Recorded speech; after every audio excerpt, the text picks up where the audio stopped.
Hi, everybody. Welcome to the Steve Kenyon Podcast. I'm Steve Kenyon, and this week we highlight the Women's Professional Rodeo Association. In just a moment, we will introduce you to the brand new president of the WPRA, Heidi Schmidt, will join us, and we'll talk about what she sees as the challenges and the new direction of the Women's Professional Rodeo Association.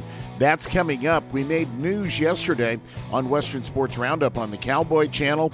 The Calgary Stampede is proud to introduce, this is a quote from Joel Cowley, the CEO of the Calgary Stampede, that ladies breakaway roping will be added to our daily rodeo. This event celebrates the incredible talent of female ropers and our dedication to elevating women's sports in rodeo. They'll pay over $300,000 to the breakaway ropers added to the Calgary Stampede. Over $2.1 million will be paid out to rodeo contestants. Calgary this year, July 4th through the 13th. If you missed it and you have the Cowboy Channel Plus app, you can go back and watch that interview with Joel Cowley and Heidi Schmidt, who you're about to hear from, talking about breakaway roping now as one of the standard events at the Calgary Stampede. It's the first new event, Joel Cowley told us, they've added in Calgary since 1979. The last new event they added in Calgary was the barrel race. And so breakaway roping is now a part of the Calgary Stampede. It's been a part of the event they call the Rocky Mountain Cup, which also includes team roping the last 2 years in Calgary. You might remember Kelsey Domer won it last year. She won a pretty nice paycheck on her way to winning a WPRA world title in the breakaway roping. We will get into more of all of that on where women's the role of the WPRA and women in rodeo is headed when we talk to Heidi Schmidt in just a couple of minutes. Today's program, the Steve Kenyon Podcast, is being sponsored and brought to you by Rodeo Life Magazine. And you might want to check out Rodeo Life Magazine and the great stories and the great coverage they offer by Cubitt Hay Company, our newest sponsor. Check them out at CubittHay.com. Thank you to M2 Ranch Jerky, true traditional cowboy jerky, to Equinity. It's all about the horse, teamequinity.com. To the Justin Boot Company, the standard of the West since 1879. The Grandview at Las Vegas, the place we stay during the Wrangler National Finals Rodeo. Speaking of Wrangler, Wrangler is the official Western wear of professional rodeo. Long live Cowboys. To Resistol, the proud sponsors of the Resistol Rookie of the Year Award. We live it every day. This year, the Gooding County Fair in Gooding, Idaho, the home of the Gooding Pro Rodeo, celebrates its 100th anniversary. And the Gooding Pro Rodeo is going to be even bigger than it's been before, even more beer-worthy. GoodingProRodeo.com. Thank you to Next Gen Rodeo, to the Cowboy Channel, and to the sponsors of our featured interview, Classic Equine. Play to win. Classic Equine, play to win. We are Classic Equine. Sometimes I get the positioning statements mixed up. Classic Equine, play to win. We are Classic Equine and Classic Ropes. Success is in your hand. We're going to take a time out, come back with Heidi Schmidt, the new president of the WPRA. Cubitt Hay Company, premium alfalfa hay cubes for premium animals.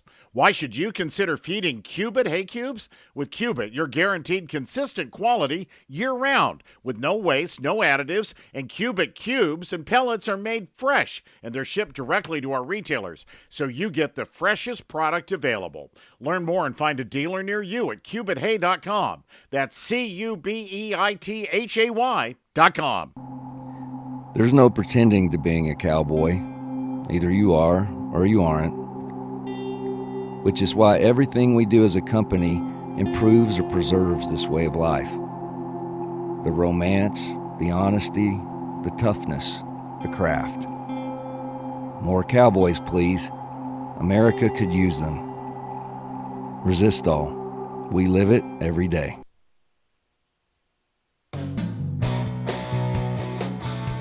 I want to invite you to like and subscribe to our social media sites, in particular our 8 Seconds Media Facebook page. We try to keep you up to date with everything that's going on in the world of Western sports, pro rodeo, the PBR, and more on our 8 Seconds Media Facebook page. Heidi Schmidt has been the vice president of the Women's Professional Rodeo Association for the last decade. She is now the president, succeeding Hall of Famer Jimmy Monroe, who in Her career and her life has served 3 different terms over multiple decades as the president of the WPRA. Heidi recently became the president. Julie Herman, the Wilderness Circuit Director, is the new vice president of the WPRA. That election just happened over the last few days, and the very first announcement Heidi got to make was that announcement about breakaway roping being added as a standard event at the Calgary Stampede. Our featured interview sponsored by Classic Equine. Play to win. We are Classic Equine, and by Classic Ropes. Success is in your hand. Here's the president of the WPRA, Heidi Schmidt. The Women's Professional Rodeo Association is 77 years old. It is the oldest women's sporting organization in the country. A story and a fact that I don't think we brag near enough about, and the important role that the WPRA has played through the years. Joining us is the lady who is a longtime vice president of the WPRA, who is now the president of the Women's Professional Rodeo Association. From North Dakota, Heidi Schmidt joins us. Heidi, welcome. Congratulations. First of all, you have devoted a really good-sized chunk of your life to the Women's Professional Rodeo Association, haven't you? I have, and Steve, it's great to be here, and I like seeing those WPRA plaques behind your head. Yeah. Heidi, I'm not going to lie. I am very proud of those WPRA plaques. There are only, I think, 4 other guys that have got 2 of them. So those plaques mean a lot to me. To us too. Yeah. Tell me about your history a little bit. Let's start there. Talk about your involvement in the Women's Professional Rodeo Association. When I say you've devoted a good-sized chunk of your life, you've been the vice president under 3 different presidents, right? Well, I came on the board originally as the Badlands Circuit Director in 2014, and that was under Carolyn Vitor. I was not her vice president. I was appointed as Doreen's vice president and then re-elected to that position. So first came on as vice president in 2019. So yes, I have been on the board since 2014. It's been an honor to serve with Carolyn, Doreen, and most recently, Miss Jimmy Monroe. I've learned so much from all of them. Totally different people, totally different leadership styles, but all wonderful leaders for the WPRA. I know all 3 of those ladies. I'd be lying if I said that I am not awfully proud of the fact that Jimmy Monroe is a friend. Her devotion to and contributions to the WPRA, 3 different times she served as president, in addition to being a world champion and a multiple Hall of Fame inductee. But I know that you've had a chance to learn a lot from all 3 of those ladies. Oh, for sure. Jimmy Monroe is a tough act to follow. She has on and off been the president for 25 years. Her style, her grace, the way she handles, I don't want to say controversy, so I'll say adversity, is something that I've always truly admired. All 3 of them operated the association with such integrity, and it's been a pleasure to serve under all 3. Let me ask you right off the bat, where do you think, what are the areas you'd like to work on? What are the priorities that you have as you take on this position with the Women's Professional Rodeo Association? Are there challenges? Are there points that need to be shored up? What are you hoping to see happen? There are always going to be challenges. I think that my role will be changing slightly. I've been very focused on competition as vice president. Our ground program with a mandatory drag at half fully came to fruition this year. The breakaway roping, exponential growth in 5 years, absolutely incredible. But I think that my focus has to shift in some areas. Number 1 priority for the WPRA for 2025 will be extending, actually writing a completely new agreement with the PRCA, hopefully for a 10-year time period. That's the hope that is in the works. And that's going to take a lot of work and a lot of effort.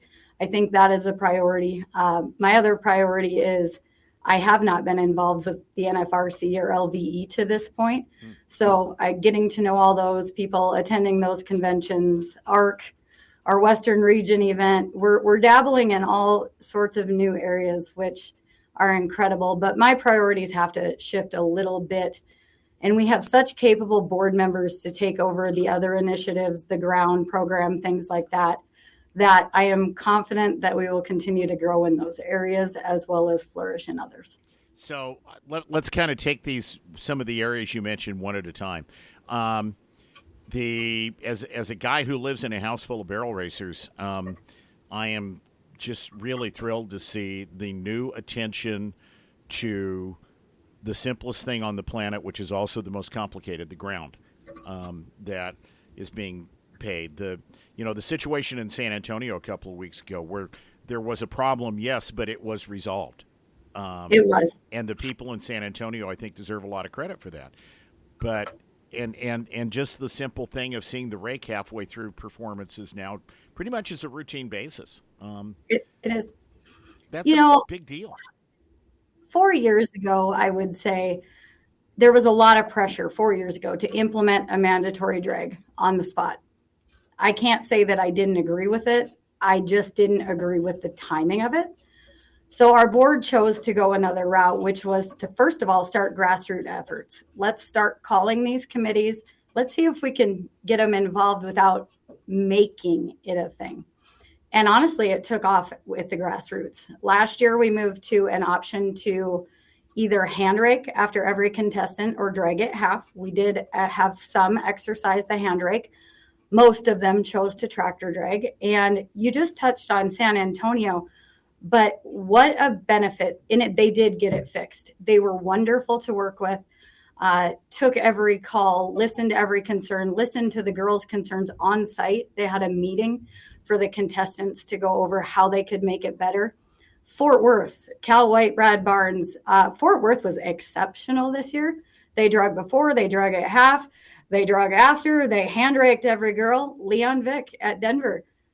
What a difference that made. And for me as vice president at the time, it is really nice to not get calls with complaints about the ground to try to fix.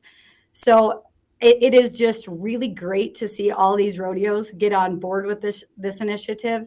And not only that, I do want to comment, the announcers do a absolutely outstanding job during those tractor rakes, explaining what is going on, what the purpose of this is. And it's fairness and it's safety. It's keeping all our animal and human athletes safe, and it's keeping the playing field fair. Yeah, absolutely. I forget how the process worked in 2020, in the COVID year. That was the first time there was a rake during the barrel race at the National Finals Rodeo, correct? It was. I'm doing this from memory. That was the year that the NFR was at Globe Life Field. And the one thing that happened there was I felt like a new standard was set. Am I right in saying that? I would love to have it back at the NFR. Yeah. I understand LVE and their time constraints with that rodeo, but it's not something that I want to stop asking for or pushing for. They drug once at Texas in Arlington. They drug after 8, I believe, if my memory serves me correctly. But it did make a huge difference. And they do a fantastic job with Randy Spraggins. Randy Spraggins is a absolute benefit to the WPRA, to all of rodeo, to the PBR, to anybody that has ground. The guy is absolutely incredible. He is a phone call away for me. He has been wonderful, and he does a great job at the NFR. It is drastically improved over the years, but I'd still like to see a drag. Yeah.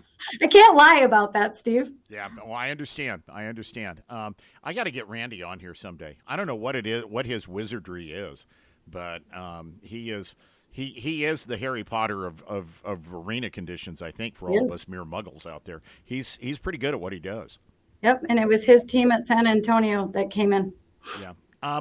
You mentioned the breakaway roping and the growth of breakaway roping. We've talked a lot about the elevation of breakaway over the last few years, and you talk about honors. I'm wearing the buckle I got last year for announcing the breakaway finals. That was the other big thrill of my career to this point, or one of them. But not only has breakaway roping elevated the breakaway ropers, I think it's elevated the WPRA. Am I right in saying that? Without a doubt. It has not been without challenges, but the breakaway ropers are such an asset. The funny thing about myself personally is I'm probably, in theory, more of a breakaway roper than I ever was a barrel racer. I didn't know that. That sounds silly, but I made the college finals in the breakaway roping, not the barrel racing. Huh. But when I decided what I was going to do after that, there were no options for a good breakaway roper unless you just wanted to go to the amateur rodeos. And I didn't. I wanted to go to the professional rodeos. So my focus shifted to my barrel racing career. The hiccups, and I don't want to call them hiccups, but it's things that come with growth in anything, in business, in life. We went from approving roughly 600 rodeos in the barrel racing to first year 50, next year 200. Last year we had 500 breakaway ropings. You're talking a difference of 500, 1,100 rodeos that now a small office staff has to go through and approve. It's put more pressure on the association, but good pressure, to be honest with you. If you hear a little whining in the background, that's my puppy.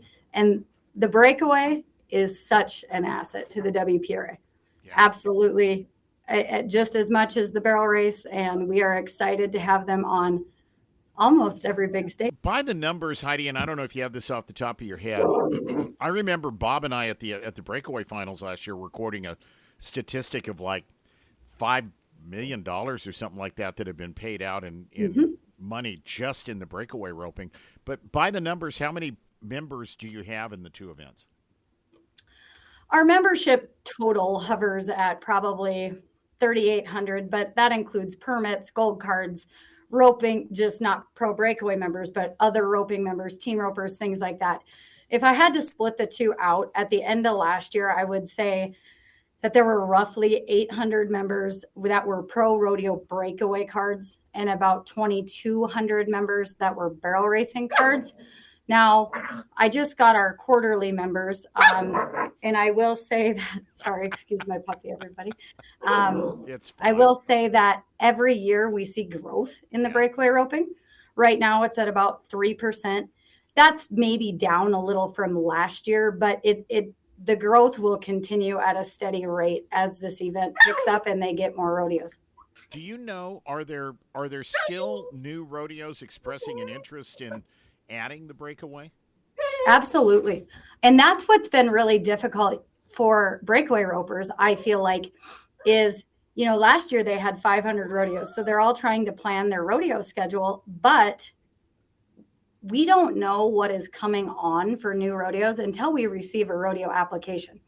I can speculate to you right now, a rodeo you announce, I've heard Clear Lake, South Dakota is coming on in the breakaway. Really? Awesome. Fingers crossed. Yeah. I sure hope so, but we don't have an application. So I can't say that outright. But I know Livingston's been entertaining it. Christy Broderick, our roping director, who is currently on, and Tibba Smith, our new one, will continue to work too. I heard Pinoca the other day, which is a huge one.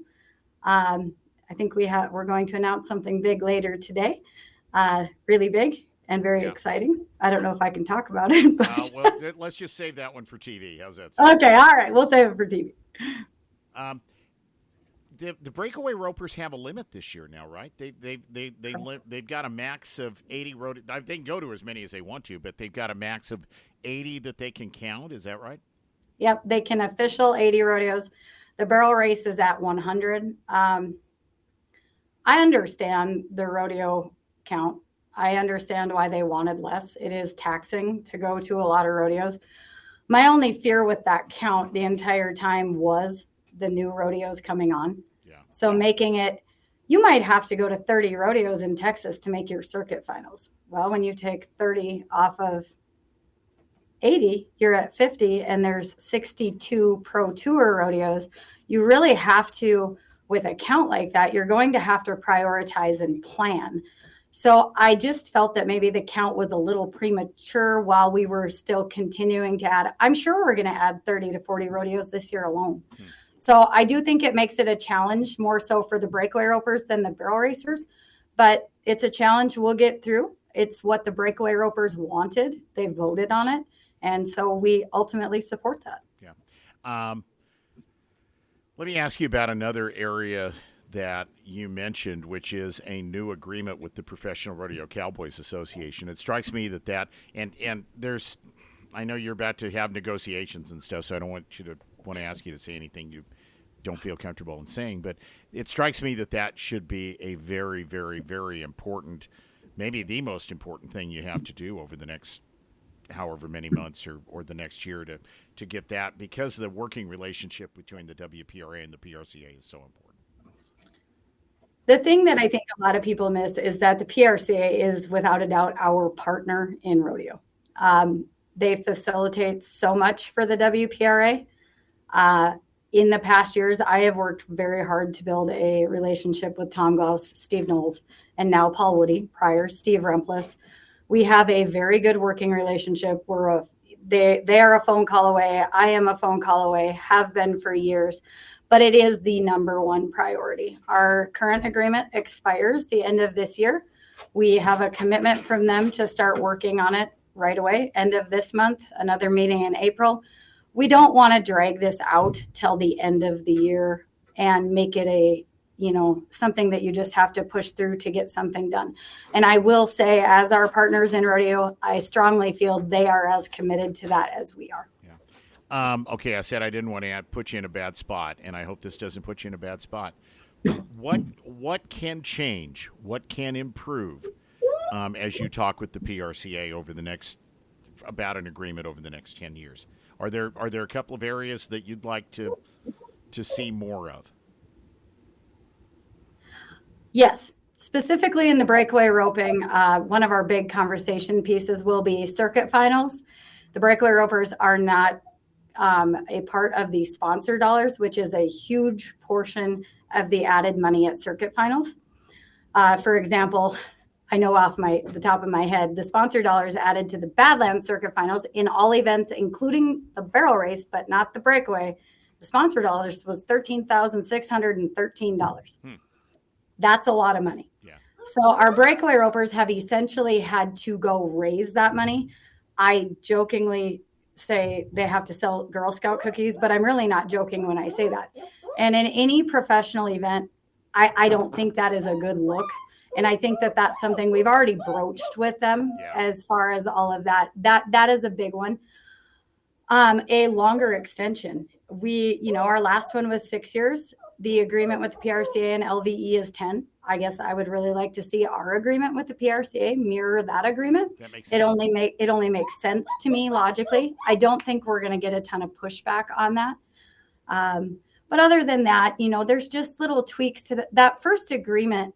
When it was done with not knowing what the breakaway would be. There were 25 rodeos at the time when that agreement was made.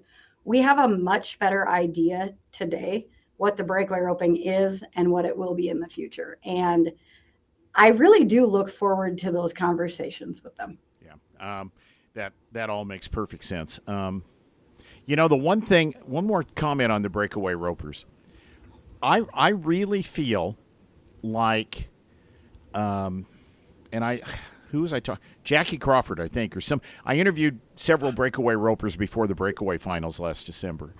And I really feel like part of the reason breakaway has done so well, there's an object lesson for all of us from the way that the breakaway ropers have handled their event. They have, and maybe if you go back in the history of the WPRA, maybe this is a mirror image of what the ladies 77 years ago did to get barrel racing included at rodeos initially. They have not just gone to committees and said, hey, let us be a part of your rodeo, but then they delivered. Yep. They put on quite the show. And, I do see some of the same struggles that maybe the barrel racers had. Jimmy Monroe fought it in the 80s, the equal added money. Yeah. And for me, equal added money for the breakaway roping is paramount, always has been. Costs them the same amount to go down the road. Actually, it probably costs them more because their entry fees are higher than the barrel racing. We instituted an equal added money policy that we are in year 2 of. Has there been some pushback? Yep.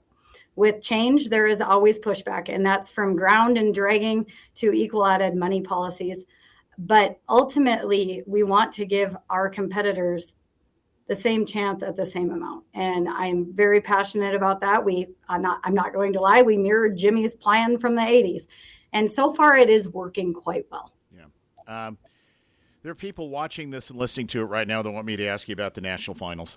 And I know that's a discussion that a lot of different entities are involved with. I think the South Point's been a great home. I think the breakaway ropers have delivered. I know the ladies would like to see the money go up at that event, and I know they'd love to see maybe a different venue in Las Vegas someday down the road. So would I. Yeah. And I don't know what you can say about that, Heidi, but it's a work in progress, I guess. I can guarantee that the money will continue to go up no matter where it's at. I think the hesitancy in the Thomas and Mack is, they're not going to put them in there for less than equal. And as you know, that is really a lot of money. Yeah. The South Point has been a great home. I would like to say that after this new agreement with the PRCA is finalized, I would know more about that specifically. I know that for this year, it will be at the South Point. Again, we are committed to continuing to up the added money. It's definitely something that is a work in progress. And, I always hear the rumor, and I heard it on not your podcast, but a different one the other day, that it was said that it's guaranteed the breakaway will not be in the Thomas and Mack till this LVE agreement is done. Well, I can't say I have any inside information on that. I don't see how that is a possibility. Maybe it is a possibility. I don't know. But with the popularity of the event, the growth of the event, I think that is just continued conversations with all the parties, whether that's LVE and all of their board members, the PRCA, they are a huge player in all of that. I think it's a continued conversation. How do we get these girls in there? You can't argue the popularity of the event without a doubt. So it's something I am also committed to continuing having discussions, and let's get them in the little yellow arena as soon as we can. Yeah, there you go. I think that's a great answer. Heidi, you have the WPRA is the signature events are the barrel race at the NFR, the breakaway roping throughout the course of the year and its growth. But it's the WPRA is more than that. You have other women's roping opportunities. You have a junior program that has helped to fulfill the ranks of. How is all of that going? How is the growth and the numbers and all of those kinds of things going?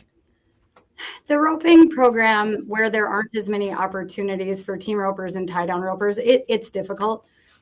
We do add, we have our world finals.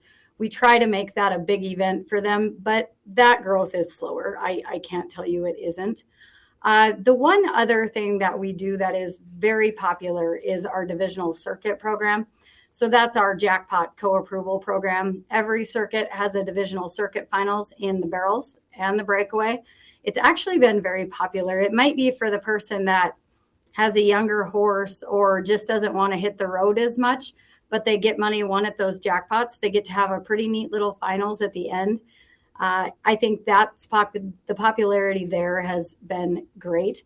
And we just added last year our Western Region event. Our World Finals is in Waco, Texas. It's a big deal, a lot of added money, all the events, but it's in Waco, Texas. And I don't mean that in a negative way. TC Long helps produce that. Right. He does a wonderful job. I can't think of a better home for it, but the idea of the Western Region event, which is where our Calgary qualifier for the barrels was last year, was to give members in different parts of the country an opportunity at that money. And our new vice president now, Julie Herman, who was the wilderness director, did an outstanding job with that, idea. She helped produce it. She did the whole thing. I will be out there this year. So we're trying to expand some of those bigger money opportunities for members also. Some of them we use as qualifiers, Houston, Fort Worth, they were a breakaway qualifier from the World Finals. And Calgary is obviously a qualifier at the Western Region. So just trying to, I've always been a person who wants to do what we do well. I would rather do 3 things really, really well than do 10 things subpar, I guess. Makes sense. So that's kind of how we look at it. But we are trying to expand in some areas where we do see growth. Yeah, makes sense. Makes perfect sense. We're in an interesting time to be in a leadership position of an organization like the Women's Professional Rodeo Association. And I say that because I firmly believe the country is very, very hungry right now for the product that we're selling. Agreed. I think that's why rodeo after rodeo after rodeo after rodeo after rodeo is selling out. We have got so many big events that are packing in huge crowds, and I just feel like we're in a really good spot right now. I couldn't agree more. The growth, and I'm going to give credit to the Cowboy Channel, Teton Ridge. You can hit record. If you miss the barrels or the breakaway at Houston, you can go back 10 minutes later. The interviews on Western Sports Roundup, I just watched the one you guys did with Sarah and Martha Angelone the other night. That was a great interview. The publicity of the sport is getting, I think the whole country obviously has been hungry for something maybe a little different. Yeah. And, the fear was with animal rights and this and that rodeo is going away. I don't feel that way. I feel like rodeo is growing just like you do. Yeah. I that interview with Sarah and Martha was so fun because, I felt like I felt more like we were interviewing sisters that were giving each other a hard time than I did two of the best, most talented ropers in the world. It really was. It was fun. If you missed it, go back on Western Sports Roundup, whatever day we did that. What is today? Wednesday? I guess it was Monday. I think it was Monday. Yeah, it was a lot of fun. If you got the Cowboy Channel Plus app, it was a kick. Heidi, how long do you have this job now? Obviously, you stand for election, but what's the term? What's the I should know these things, and I don't. The term for all directors is 3 years. Okay. So we had an election for a portion of the circuit directors as well as both officers this year. Next year will be the other portion of the circuit directors. Then there's a gap year. So everybody has a full 3-year term. And I can't say enough either about the women on this board. And I mean back from 2014, past, present, and the new ones that are coming on. These ladies work so hard. Nobody is perfect, without a doubt. But everybody works and tries as hard as they can to make everybody extremely happy. Just a great group of really dedicated women. And I say that because it's basically a volunteer position. Maybe not so much on the officer end, but those circuit directors get paid $350 a month plus a $50 phone stipend. That's $400 a month to approve all your rodeos, to work their tails off on ground with committees, do all of the things. And there's just, I can't say enough about them. I am married to a former circuit director, and I remember the conference calls alone every week or two were 3 hours. Oh. Your puppy's about done with this interview, so I'm but I want to show her to you, Steve. Oh, okay, that'll be great. Now, if I hold her, she'll be quiet. Oh my God, is that a dachshund? Yeah. She's got one blue eye. Isn't she cute? Oh, she is cute. What's her name? Her name is Jazzy. She's my daughter's puppy, but somehow she ends up at the office with me during the day. Well, there you go. See, we have one Jack Russell and 2 dachshunds. Oh, well, I've never had a dachshund before, so I'm learning a lot about them. They are absolutely the best. That's what everybody says. Yeah, the Jack Russell's pretty darn nice too. But yeah, I'm all in on the dachshund side of life. Excellent. Yeah, there you go. I got a good review. Yep, there you go. That's a cute dog. Is that going to be a long hair? Yep. Yeah, that's what I thought. Yep. Heidi, thank you for your time. Congratulations. And to you and Julie, reach out anytime. I'm here. The Cowboy Channel's here. We're all here, and we're ready to help. And I'm really excited to see where the WPRA continues to go and grow. And this is for folks who don't understand. And it's been a few years since I read this research, but I read some research once upon a time just of the popularity of rodeo events. Bull riding was number 1, but barrel racing was right there with it. Yep. And, the women in rodeo are an important part of rodeo. And the WPRA is that avenue and that place that so many women in rodeo find their opportunities. Yep. And like I said, I've got big shoes to fill, but I've been taught from a young age, don't ever back away from a challenge. And I do look forward to serving this association for 3 years. I can't say anything beyond that, but it will be an honor to continue to represent our membership. I look forward to seeing you someplace soon. You bet. I hope I see you at Clear Lake, Steve. Yeah, I do too. We will. Let me know if you're coming, because I know I'll be there. So I love that rodeo. If you've never So been do to Clear I. Lake, South Dakota, It's my favorite rodeo. Yeah, come to the world's most natural rodeo bowl. It is redneck Woodstock, and I mean that in the most complimentary possible way. If you haven't been, you need to go at least once. Yeah, at least once. And plan on camping for a couple of days, and just be ready to. I've been announcing that thing for 20 plus years, and I still don't do a very good job describing it. It is one of the most hometown fun, great production. The arena is unique and special. The people there are unique and special. It's in eastern South Dakota, and I'm excited talking about it. So yeah, come to Clear Lake sometime. I really appreciate your time, Steve. Thanks, Heidi. I appreciate it. Boy, we talked about dogs, rodeos, roping. This was a full spectrum of interview. Heidi, I appreciate it. Thank you very much. You too. Have a great day. I'll talk to you later.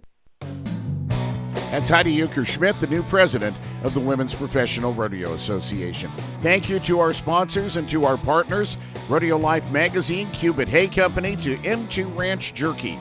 Equinity, it's all about the horse team, equinity.com. To the Justin Boot Company, to the Grandview at Las Vegas, to Wrangler, to Resistol, to the Gooding Pro Rodeo and Gooding County Fair celebrating 100 years this year, to Next Gen Rodeo, and to the Cowboy Channel. And, of course, our featured interviews brought to you by Classic Equine and by Classic Rope. Please like and subscribe to our social media sites, especially our Facebook page.